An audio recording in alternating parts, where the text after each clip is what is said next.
ലൈഫിലെ ഒരൊറ്റ തവണെങ്കിലും എക്സ്പീരിയൻസ് ചെയ്യണം തോന്നിയ കാര്യങ്ങളിലൊന്നാണ് സ്കൂബ ഡൈവിങ്. ഫൈനലി അതങ്ങനെ ഇന്ന് സംഭവിക്കാൻ പോവാണ്. 6 മീറ്റർ താഴ്ചയിലേക്കുള്ള ഈ ഡൈവിങ്ങിന് ഞങ്ങൾ ലീഡ് ചെയ്യുന്നത് സ്കൂബ മാസ്റ്ററാണ്. പോകുന്നതിൻ്റെ മുന്നേ കൈകൊണ്ട് പല ആക്ഷൻസും കാണിച്ചിട്ടുണ്ടായിരുന്നു. എന്തെങ്കിലും ബുദ്ധിമുട്ട് നീ ഫീൽ ചെയ്യുകയാണെങ്കിലും അങ്ങനെ അറിയിക്കാൻ വേണ്ടിയിട്ടായിരുന്നു. കടലിൻ്റെ താഴ്ചയിലേക്ക് ഇങ്ങനെ പോകും തോറും ഞാൻ ഇതുവരെ കാണാത്ത അനുഭവിച്ചറിയാത്ത ഓരോ കാഴ്ചകൾ കണ്ടപ്പം ഞാൻ പഠിച്ച റബ്ബിനൊന്ന് സ്തുതിച്ചു പോയൊരു മൊമെൻ്റായിരുന്നു ആ സമയം. പല നിറത്തിൽ ഡിഫറെൻറ്റ് ടൈപ്പ് ഓഫ് മീനുകളൊക്കെ കണ്ടപ്പം എൻ്റെ കണ്ണൊക്കെ അവരിലേക്കായിരുന്നു പോയിട്ടുണ്ടായിരുന്നത്. സ്കൂബ മാസ്റ്റർ ഒരു കോറൽസിൻ്റെ മുകളിലേക്ക് ചൂണ്ടിക്കാണിച്ച സമയത്തായിരുന്നു ഞാൻ ശരിക്കും അത്ഭുതപ്പെട്ടു പോയത്.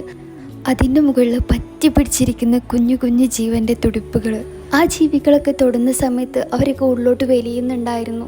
പഠിച്ച റബ്ബ് എന്തൊരു അത്ഭുതത്തോടു കൂടിയാണല്ലേ ഓരോ ജീവികളും സൃഷ്ടിച്ചിട്ടുള്ളത്. അഫോർഡബിളായിട്ട് സ്കൂബ ഡൈവിങ് ചെയ്യാൻ പറ്റുന്ന